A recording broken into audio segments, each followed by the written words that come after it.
Bueno, les voy a hablar de la enfermedad por reflujo. O sea, el reflujo gastroesofágico se presenta de manera normal en todos nosotros.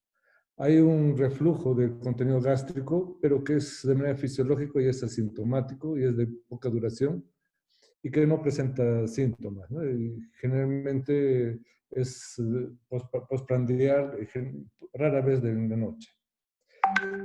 La enfermedad por reflujo gastroesofágico es cuando estos eventos se hacen mucho más frecuentes, se hacen prolongados, se presentan en la noche, en los periodos interdigestivos y causan síntomas con disminución de la calidad de vida o con riesgo de complicaciones físicas. Esta es la definición de la enfermedad por reflujo. La enfermedad por reflujo es una de las patologías más frecuentes en el mundo occidental. Eh, no se puede medir la prevalencia real porque hay muchos pacientes que tienen pocos síntomas. Entonces, la prevalencia endoscópica varía de 5% en África y Asia hasta 25-30% en Europa y América. Hay circunstancias normales en las que hay episodios de reflujo durante el día y que son frecuentes durante y después de las comidas, pero con un tiempo mínimo de contacto de la mucosa, por lo que no producen daño, y hay una resistencia de la mucosa esofágica preservada. Hay factores defensivos, está la barrera antirreflujo, el aclaramiento esofágico y la barrera esofágica. En la barrera antirreflujo, uno de los principales actores, digamos, es el esfínter esofágico inferior. No sé si ven el cursor, que se caracteriza por ser una zona alta de presión intraluminal en la unión esófago-gástrica. Está el diafragma, que juega un papel de esfínter extrínseco, y esto permite que la presión basal del esfínter sea 15 a 25 milímetros superior a la presión intragástrica y tiene una longitud de 3 centímetros aproximadamente. Y están los ligamentos frenoesofágicos. En el aclaramiento esofágico, básicamente, hay dos fases. Es el aclaramiento de volumen, que expulsa todo el contenido esofágico, y el aclaramiento del ácido residual, que se neutraliza el ácido residual por la saliva. Y esto dura aproximadamente 2 a 3 minutos después de la ingesta de alimentos. En la barrera esofágica hay factores premucosos que son de una importancia leve. La capa de moco que recubre la mucosa esofágica, el bicarbonato, la capa acuosa. Hay factores mucosos estructurales, membranas celulares, complejos intercelulares y funcionales, transporte epitelial, proliferación de la capa basal. Hay factores postmucosos, el flujo sanguíneo, el bicarbonato, oxígeno, nutrientes y el arrastre de hidrogeniones. Esta es la típica balanza, digamos, de equilibrio, que cuando hay un desequilibrio de esta balanza y hay un aumento de factores agresivos contra los defensivos, es cuando empieza a haber la enfermedad por reflujo gastroesofágico. De leve o la no erosiva a la más grave. Los factores agresivos son aquellos que son producidos por nosotros, pero que causan daño. Y los agentes agresivos principales que participan en el 90% de la enfermedad por reflujo son el ácido y la pepsina. Y la bilis y la tripsina, que juegan un papel importante, especialmente en el esófago de Barrett, pero tienen una capacidad limitada de agresión cuando no hay ácido. Por eso cuando tenemos un paciente con un esófago de Barrett, eso lo vamos a ver más adelante, que se ha visto que juega un papel muy importante en la bilis, nosotros no vamos contra la bilis, sino solamente vamos contra el ácido, porque es el que juega un papel importante como mediador para que éste actúe.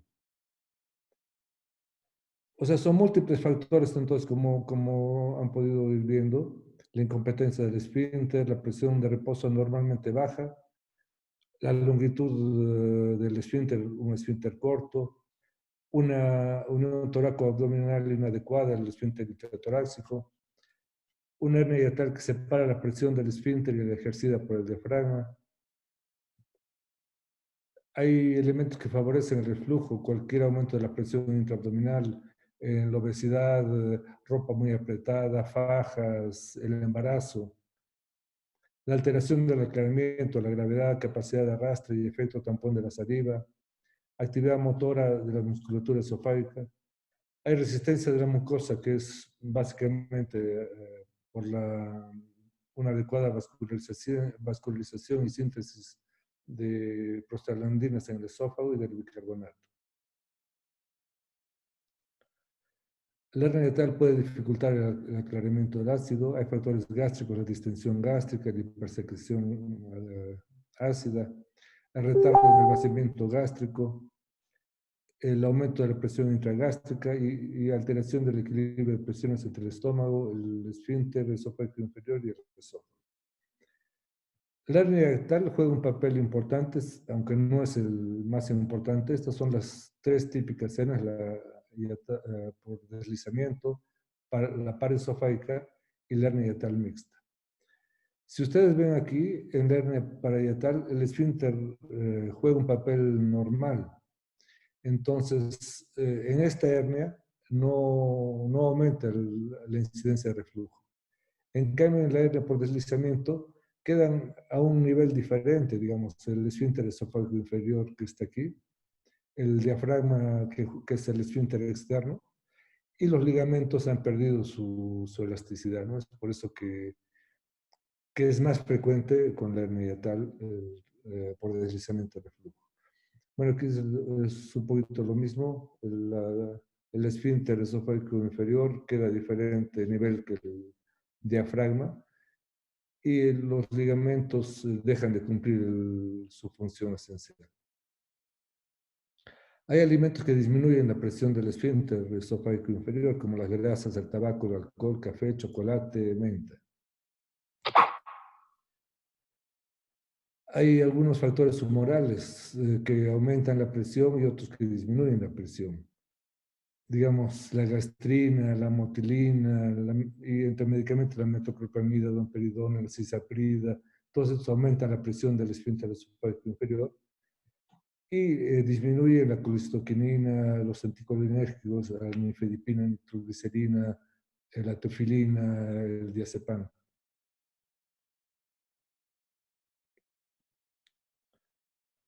O sea, hay factores que dependen de otra patología, digamos, la asitis, el embarazo, tumores intraabdominales, que va a aumentar la presión intraabdominal.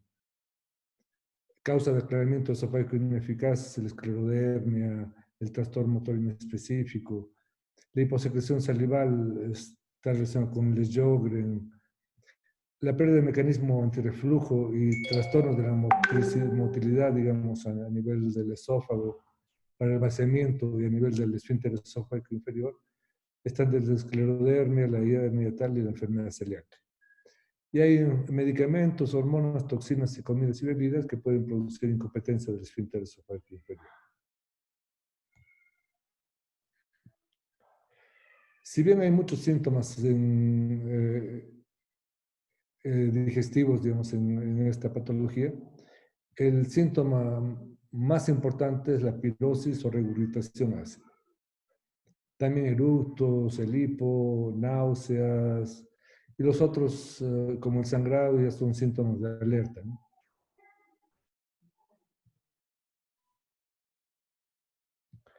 Puede haber manifestaciones otorrinolaringológicas, erosiones dentales, laringoespasmo, disfonía, ronquera, dolor faringio, odinofagia, otitis media, rhinosinusitis crónica.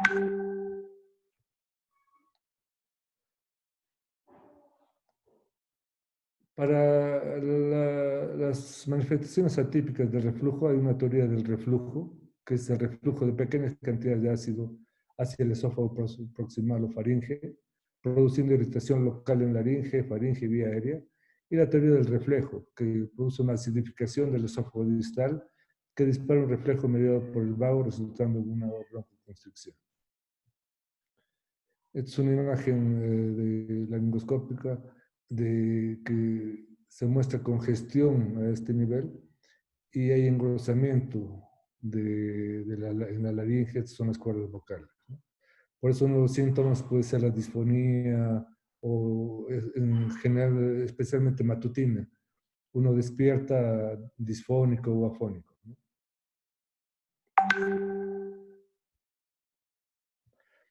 Puede haber manifestaciones respiratorias como pulmonares, tos crónica, bronquitis, asma.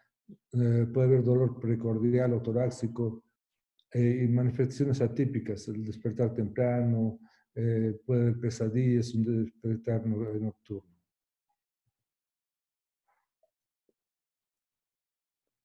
Entonces aquí, como decíamos, ¿no? Aspiración del esófago a la parte respiratoria o por estímulo del nervio vago, transmisión al centro de la tos y producir tos, ¿no? O sea, son dos causas de la tos para el reflujo, secundarias al reflujo. Una por el mismo reflujo y otra por reflejo. El asma también se lo relaciona bastante con la enfermedad por reflujo, pero no sabemos cuál es primero, si es el asma que ha causado el reflujo o es el reflujo que ha causado el asma, ¿no? Porque el asma disminuye la presión del esfínter esofágico, la tos aumenta la presión intraabdominal e incrementa el riesgo creciente, y ciertas medicaciones antiasmáticas pueden aumentar el riesgo de reflujo, como la clopidogrel o agonistas betas.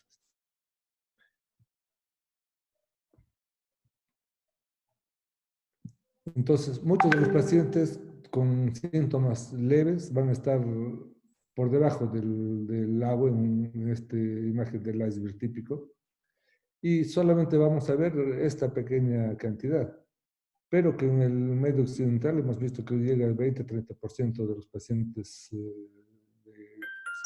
diagnosticados por endoscopía.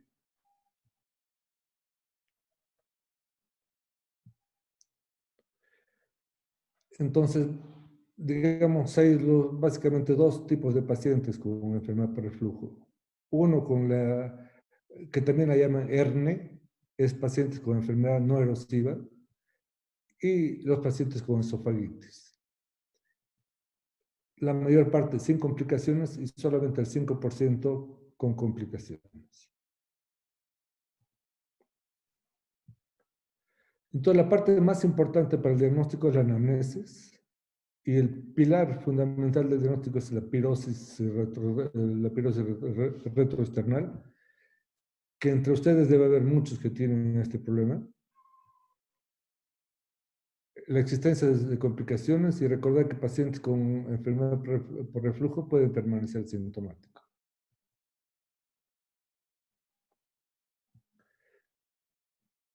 Los diferentes exámenes para llegar a un diagnóstico más preciso son la pechimetría ambulatoria, que son estudios de corto y largo plazo, de 15 minutos a 24 horas, y permiten el diagnóstico de enfermedad por reflujo, registra el número de episodios, valora la capacidad del esófago para eliminar el ácido, permite relacionar los síntomas con los episodios de reflujo y valora la efectividad del tratamiento.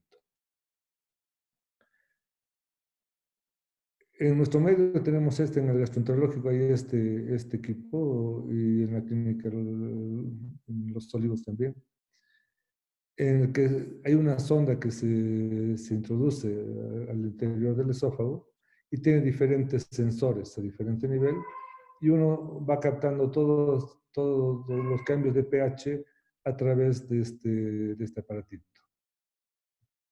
Y este no lo tenemos en nuestro medio, pero es una cápsula que se prende con clips en el esófago terminal y por ondas de Bluetooth transmite las señales a este aparato.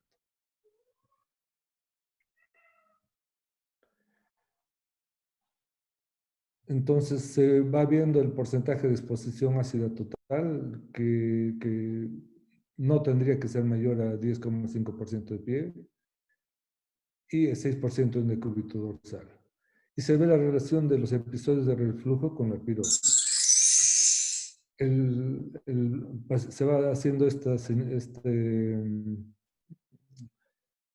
se va midiendo, digamos, los periodos de mayor acidez y el paciente aprieta un botón en los momentos que tenga pirosis, que tenga dolor.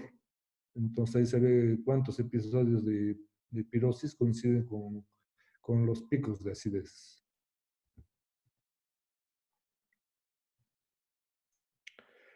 Las indicaciones de la pechometría ambulatoria son documentar la enfermedad por reflujo en pacientes sintomáticos que tienen una endoscopía alta negativa, documentar la enfermedad por reflujo en pacientes candidatos a cirugía antirreflujo y una falla del tratamiento quirúrgico. La desventaja es que no nos indica si hay o no hay una lesión mucosa, tiene un poco valor predictivo en cuanto a la evolución y respuesta al tratamiento y no tiene valor en cuanto al estudio del reflujo alcalino.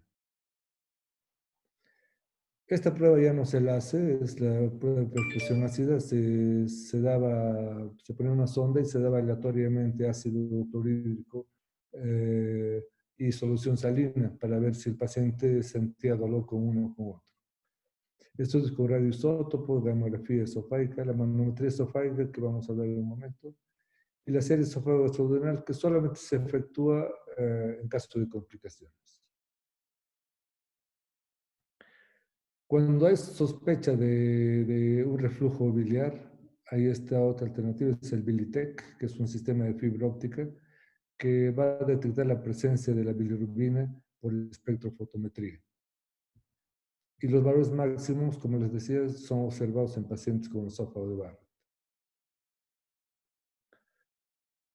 La pechometría por impedancia es mejor que la anterior, se la hace en algunos centros en Cochabamba, en los que permite ver no solamente el reflujo de ácido, sino de cualquier otra sustancia.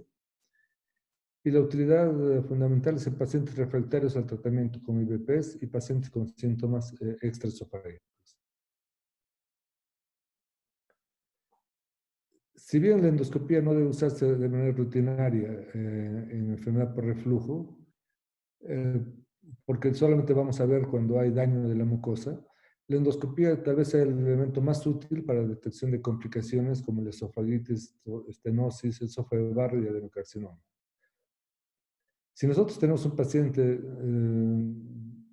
de 15 años o de 20 años con un reflujo de unas semanas de evolución, no es necesario pedirle la endoscopia, directamente podemos ir a un tratamiento.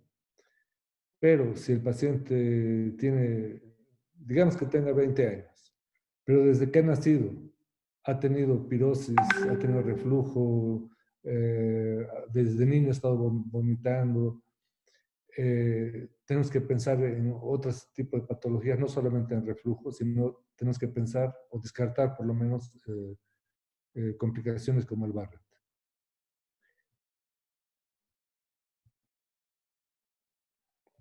Y en algunos casos, digamos, si vemos una mucosa normal, bueno, esta no es normal, aquí hay unas erosiones, hay una esofagitis, pero si vemos una endoscopía normal, hay que tomar biopsias para ver si hay un infiltrado inflamatorio en la submucosa y la mucosa. Hiperplasia de la capa basal y elongación de las papilas de la lámina propia. Básicamente hay dos clasificaciones que se manejan, esta de Savary, que la usábamos al principio, pero que ya no lo usamos más, porque aquí en esta clasificación es una clasificación endoscópica, pero que muestra eritema con erosiones aisladas, erosiones no confluyentes, erosiones, pero también con complicaciones. Muestra el grado 4, habla de úlceras, de estenosis o esófago de Barrett. Es por eso que esta clasificación ya no la usamos. La que estamos usando más es esta otra clasificación, la clasificación de Savary-Miller. Aquí vemos una mucosa que hay solamente una erosión. Aquí se ve muy bien, digamos, esta es la impresión cardial. Aquí está la unión mucosa. Y estos son los pliegues gástricos. Entonces, este paciente tiene una pequeña hernia tal. Y aquí hay una erosión. Entonces aquí tenemos erosiones mucho más confluyentes entre ellas y más en esta, ¿no? Entonces, en esta clasificación, cuando hablamos solamente de una ruptura mucosa menor de 5 centímetros,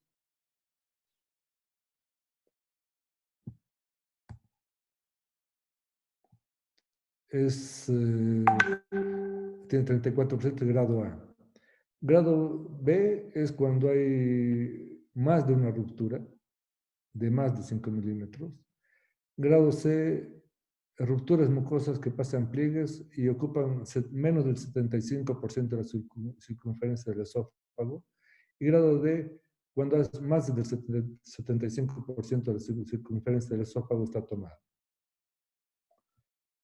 Entonces aquí tenemos un paciente con grado A, aquí hay una erosión más larga, aquí es confluente pero no en la totalidad, y aquí ocupa toda la circunferencia del esófago.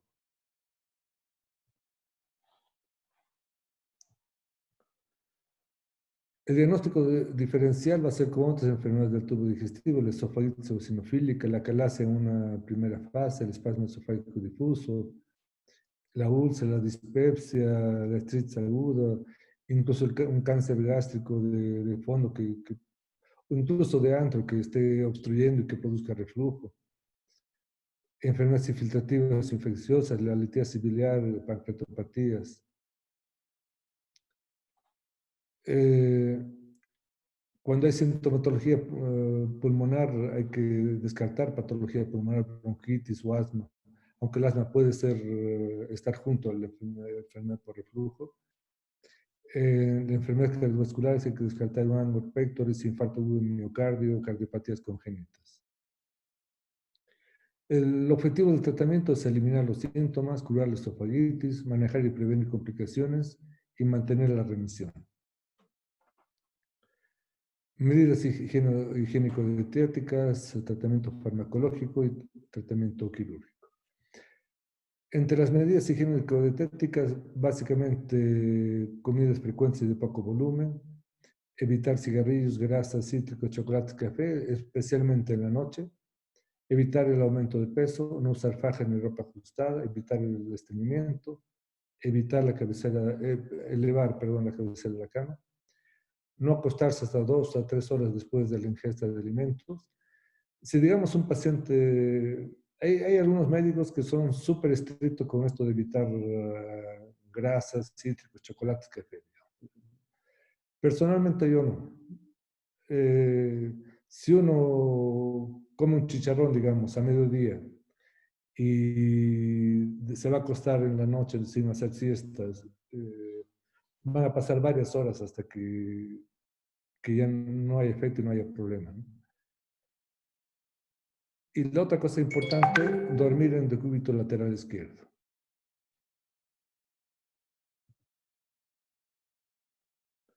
Entre los medicamentos hay los antagonistas H2 que ya no se usan y básicamente actualmente usamos los IBPs, los inhibidores de la bomba de protones, que tienen una mayor supresión ácida y tienen una mayor eficacia para el tratamiento de la esofagitis.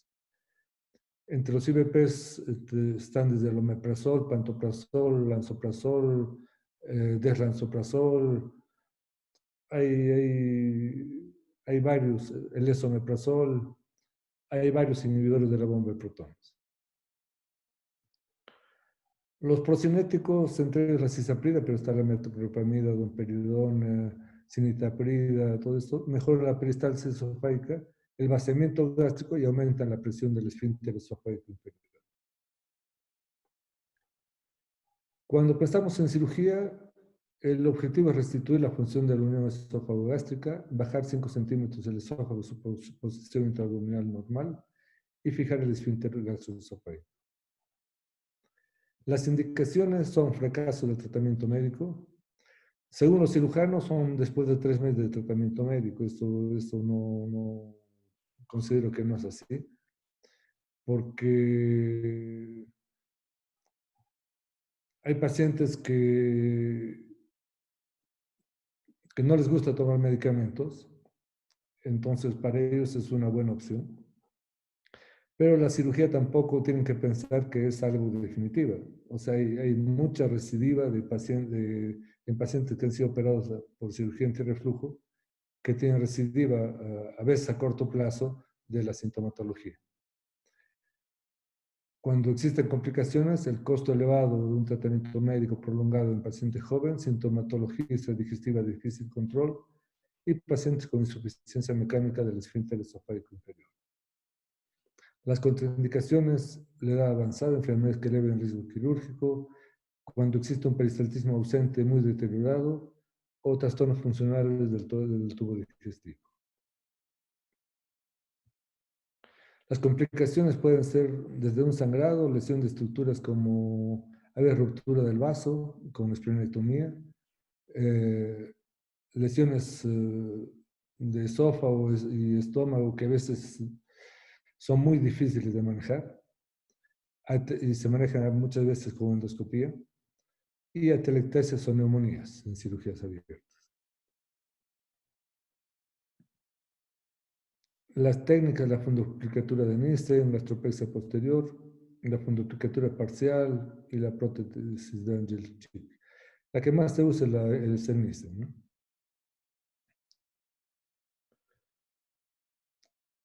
Con Nissen laparoscópica hay la disfagia precoz, es el síntoma mayor, pero si no cede, se hace una dilatación endoscópica.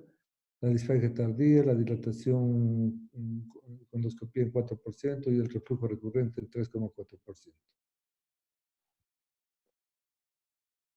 La inyección de polímeros no se está usando últimamente. La aplicación esofágica interluminal y la cauterización por radiofrecuencia tampoco. Estos métodos intentan regresar la competencia del esfínter sin los riesgos y costos de la cirugía. Esta es una gastroplastía, es una sutura para aumentar el tono a nivel del esfínter esofágico inferior. La radiofrecuencia ya no se usa, los implantes de biopolímeros tampoco. Lo que se está empezando a usar en otras partes del mundo, en nuestro medio todavía no, porque es un método endoscópico, pero que resulta más caro que una cirugía abierta en nuestro medio. Entonces, por eso no se está usando. Pero este es el endoscopio y se le añade este otro aditivo que va a efectuar una sutura y se va a producir exactamente una cirugía antirreflujo tipo Nissen, una gastroconducticatura, con muy buenos resultados, pero con un costo muy alto por el momento para nuestro medio. Aquí es más o menos lo mismo, la imagen, que queda más o menos el resultado, es casi exactamente igual, queda un Nissen quirúrgico.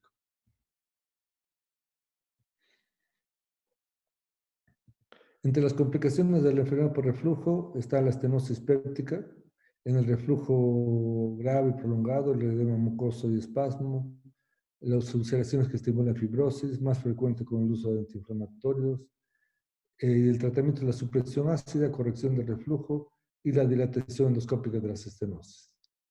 Puede haber hemorragia digestiva. En la estenosis se usan diferentes, hay unas bujías que se llaman de Savary, y estos son balones hidrostáticos con los que se introduce el balón, se introduce el endoscopio, y uno a visión directa se efectúa a visión directa y controlada, se efectúa la dilatación progresiva, logrando aumentar el lumen, de normalizar, digamos, el lumen de la estenosis. La complicación más importante, que no es poco frecuente, es bastante frecuente, es el esófago de Barrett. Que el esófago de Barrett es la sustitución del epitelio escamoso normal por epitelio columnar metaplástico.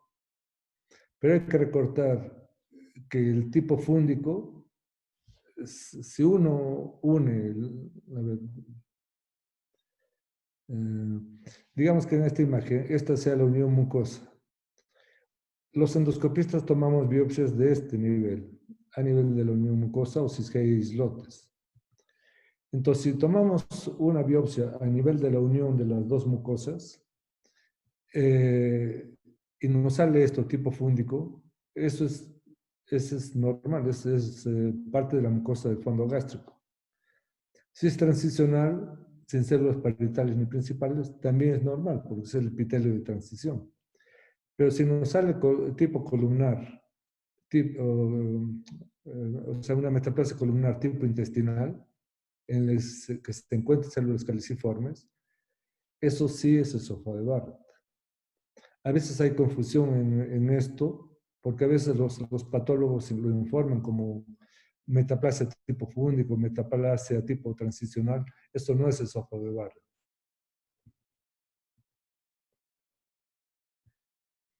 Entonces, aquí tenemos un lumen esofágico y aquí se ve cómo esta mucosa, que es tipo gástrica, y si uno lo llega a ver de más cerquito con endoscopios de magnificación, se logra ver que tiene un epitelio tipo intestinal, ¿ya? Pero tiene la misma coloración casi que la mucosa gástrica. Aquí en esta otra se ve un poquito mejor el cambio de la mucosa, ¿no?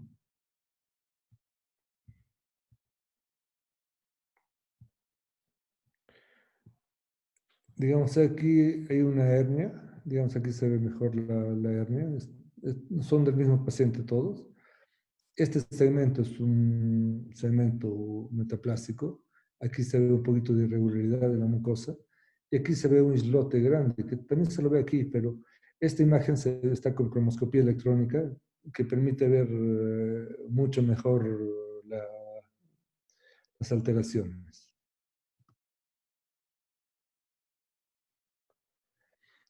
¿Por qué es importante el diagnóstico del esófago de Barrett? Si digamos lo que les decía hace rato, si tenemos un paciente que tiene años de evolución con reflujo, tienen que pedir una endoscopía.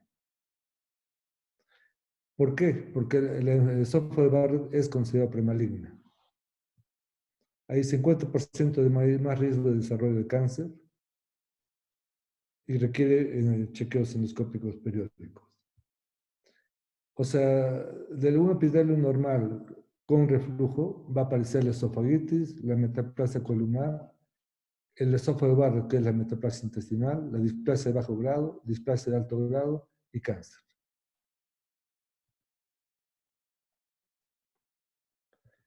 O sea, inicialmente el manejo es médico. Entonces, ¿cómo prevenir el cáncer de esófago? Es el diagnóstico precoz del esófago de Barrett. El diagnóstico debe ser hecho con endoscopía y biopsia del esófago columnar. La mayor parte de los pacientes son asintomáticos. Los factores predictores, edad mayor a 40 años, dolor urente epigástrico, síntomas de reflujo de larga data, sexo masculino y obesidad.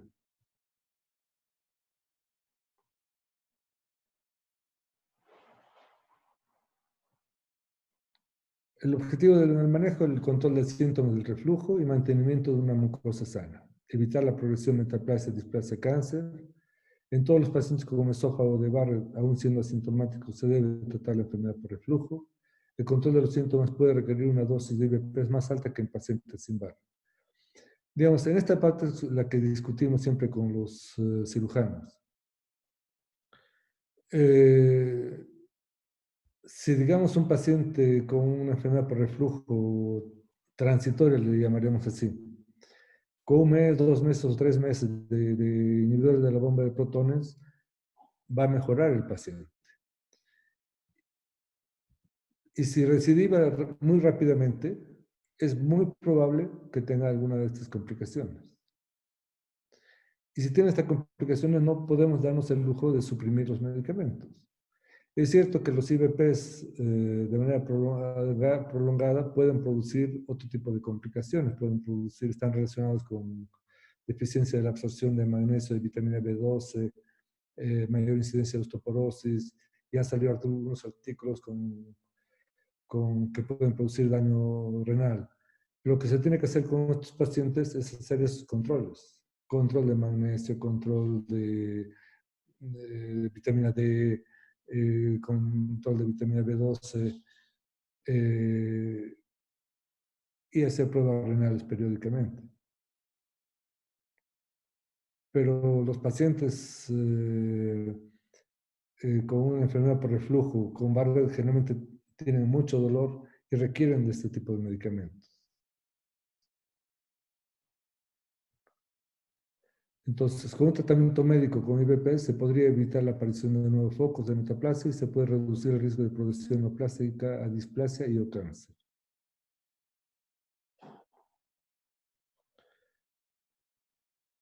Ahora, hay pacientes, como les decía, si tiene un paciente, si yo tengo un paciente con esófago de Barrett largo, no de 1 centímetro, de un islote como el que les he mostrado hace rato, sino de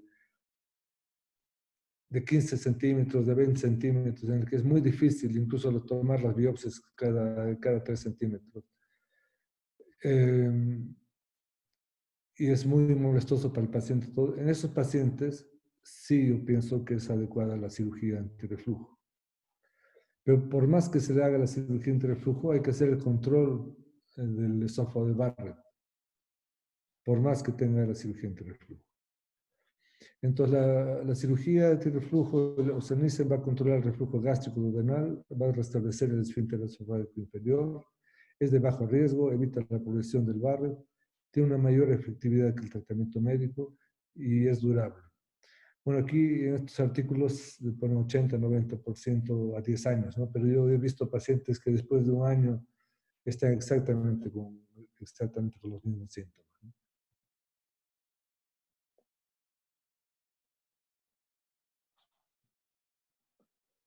Entonces aquí más o menos se muestra la posibilidad de progresión.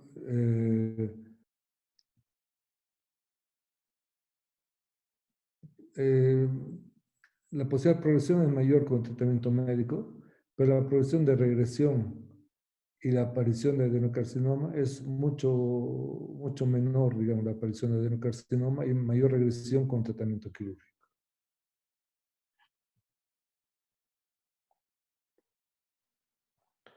Entonces, este es un paciente con una fundoplicatura, es operado, tiene una cirugía antirreflujo, pero igual tenemos que hacer control de su esófago de Barrett.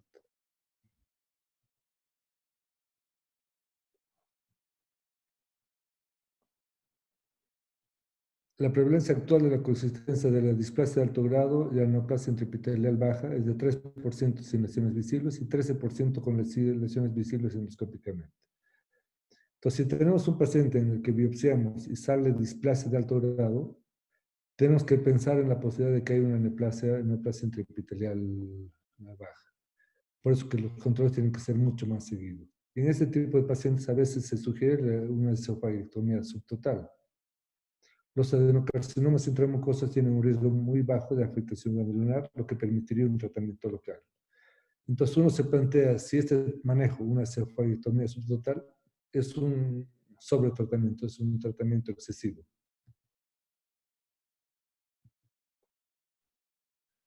Entonces hay alternativas endoscópicas que son mínimamente invasivas y consisten en la ablación de la mucosa, preservando la muscularis y su mucosa, con desaparición completa del epitelio metaplástico. El riesgo de metástasis a ganglios linfáticos es de 0% en cáncer limitado a la mucosa. Esta lesión controlada y superficial se produce con destrucción o resección del epitelio metaplástico, manteniendo la integridad de la submucosa. Y se les administra terapia de supresión ácida estricta a dosis altas de IVPs y así vamos a permitir que la mucosa regenere un entorno libre de agresión con restauración de la mucosa escamosa normal. El riesgo de cáncer en pacientes con esófago de Barrett sin displasia podría reducirse mediante un tratamiento de ablación y, sin embargo, en la era actual, por la baja tasa de malignización, solo están indicados los métodos de ablación en el esófago de Barrett con displasia de bajo grado o de alto grado. En displasia de alto grado, la ablación endoscópica parece ser capaz de reducir la tasa de progresión del cáncer del 66 al 17% de cada 1000 pacientes por año. Entonces, ¿cuáles son los métodos endoscópicos de ablación? Como decíamos, produce una lesión mucosa, preservando la... Sí, eso ya lo vimos.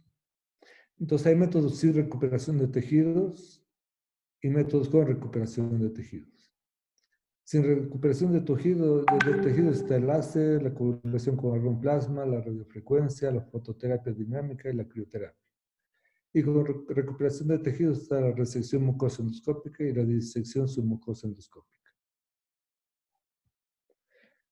Entonces, la ablación con argón plasma es un elemento con el que contamos en nuestro medio. Producimos una técnica de electrocoagulación sin contacto, porque la electrocoagulación se hace a través del gas argón y produce un daño tisular por coagulación térmica del tejido superficial, con una profundidad de 1,3 milímetros. Y existe una regeneración completa del epitelio escamoso después de una media de 3 a 6 sesiones de APC. Una morbilidad del 19% y 6 a 28% de recidiva de Barrett sin displasia. Una eficacia en displasia de bajo grado del 72% y displasia de alto grado en 86%. Entre las complicaciones, entre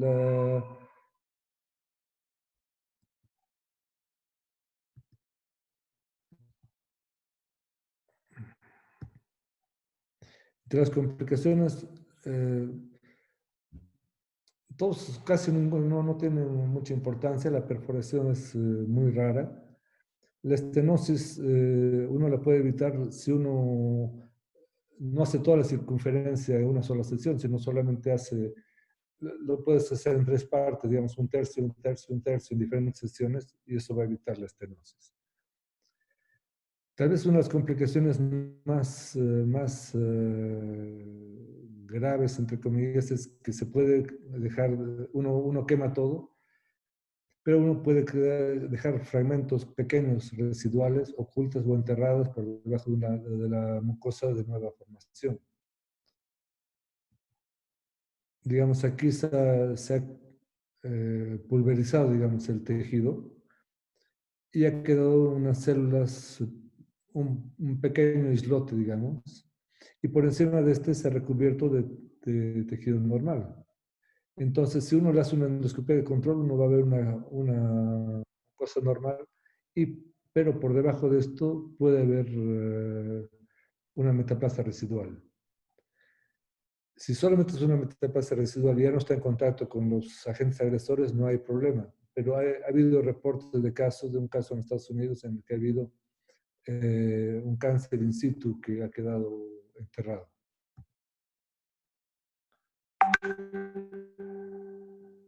Es por eso que no debe utilizarse para tratar el desojo de Barrett sin displasia, por la alta de recidiva, progresión continua del cáncer y por el riesgo-beneficio. Se recomienda su uso para tratamiento de áreas residuales de metaplasia intestinal después de otros métodos de ablación. Entre los otros métodos de ablación que no contamos en nuestro medio está la terapia fotodinámica, en que se administra una droga fotosensibilizante y luego aplicación de la luz con destrucción selectiva de células anormales.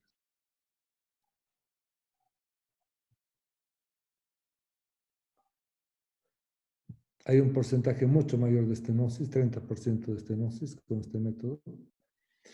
Y el método de ablación más usado en todo el mundo pudiente, digamos, porque que es bastante caro el equipo y todos los implementos para efectuar el estudio, es este por radiofrecuencia, que esto permite una ablación casi total, aunque también puede dejar secuelas.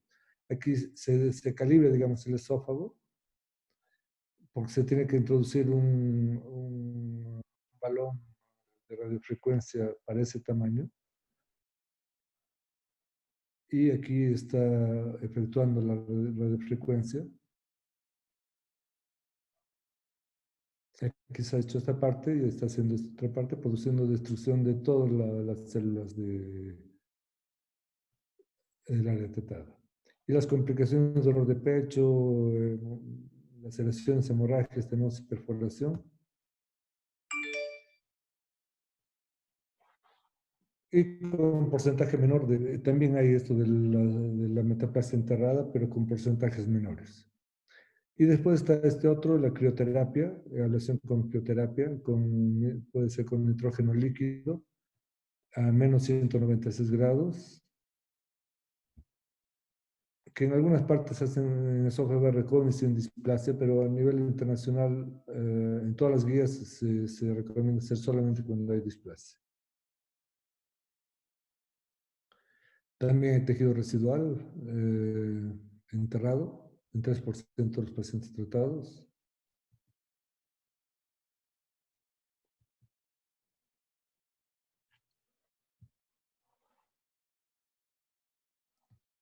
Entonces hay que recordar, digamos, que existe una tasa de recurrencia después de estos métodos de displasia o neoplasia posablación, con un rango de 3 a 30%. Los factores predictores, digamos, de residuo van a ser la edad, tabaquismo, el esófago residual. Y recordar que luego de la ablación existe una menor sensibilidad al reflujo ácido, entonces va a haber pacientes que sienten menos dolor. Entonces, por eso hay que hacerle seguimiento. Y entre los métodos de resección está la resección mucosa endoscópica y la disección submucosa endoscópica.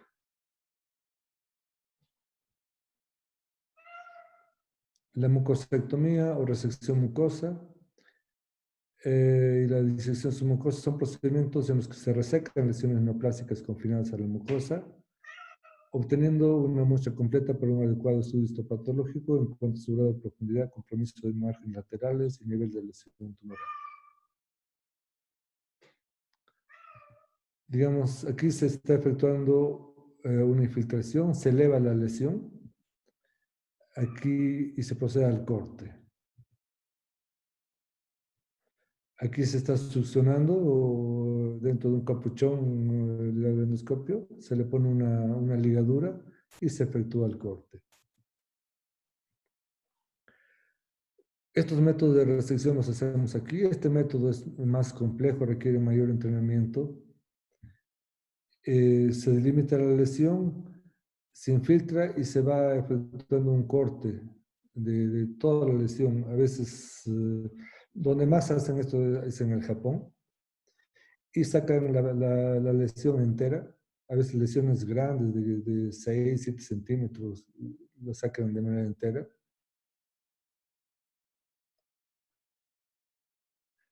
Pero para eso se requiere un entrenamiento, se tiene que hacer primero en estómago de chancho, en laboratorios y recién proceder a este tipo de examen. Entonces, esto permite el manejo, digamos, de la displasia, no solamente de la displasia de alto grado, también de un adenocarcinoma superficial.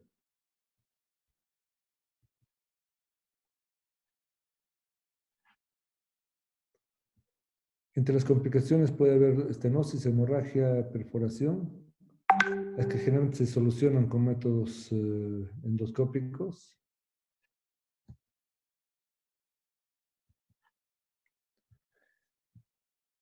Y hay reportes de remisión completa de la neoplasia con displasia de alto grado de cáncer intramucoso entre el 94 y 100% de los casos.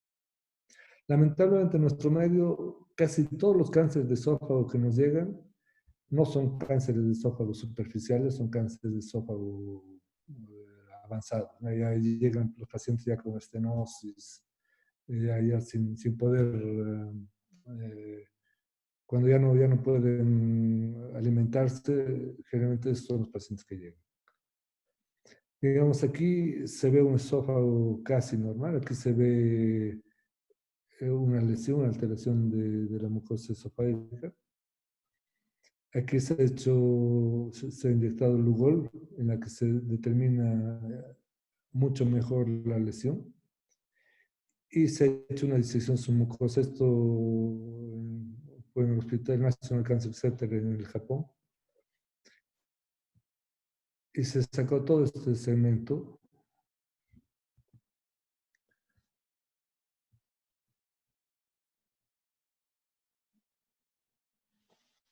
Y es una especie de 10 por 6,5 centímetros. Y se ha visto que en la lesión existía infiltración, la lesión estaba infiltrando la submucosa. Entonces, este paciente, pese a que se hizo esta disección submucosa de un cemento muy grande, de 10 por 6,5 centímetros, se resecó toda la lesión, perdón, como la lesión estaba invadiendo a capas profundas, el paciente fue operado. Entonces, el rol del manejo endoscópico para el tratamiento del Barrett, sin con displasia, no está totalmente definido y la vigilancia a lo largo de la vida sigue siendo la recomendación actual para estos pacientes. El manejo endoscópico debe ser un pilar en el tratamiento para pacientes con esófago de Barrett con displasia de alto grado y o carcinoma intramucoso. Y necesitamos ya que haya médicos jóvenes que se dediquen a estas técnicas nuevas. No sé si tienen preguntas.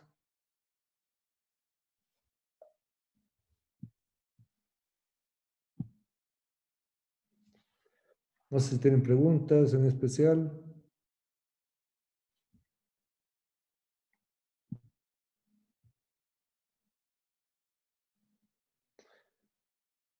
Bueno, si no hay preguntas, entonces, y si todos están de acuerdo, mañana continuamos con el próximo tema.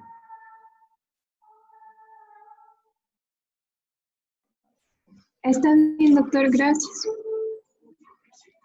Perfecto, nos vemos mañana entonces. ¿Mañana van a pasar cirugía?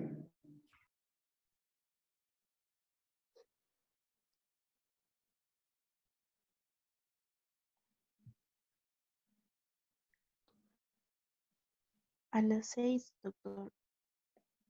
Ya, perfecto. Entonces mañana nos vemos a las 7. Hasta mañana. Hasta mañana, doctor.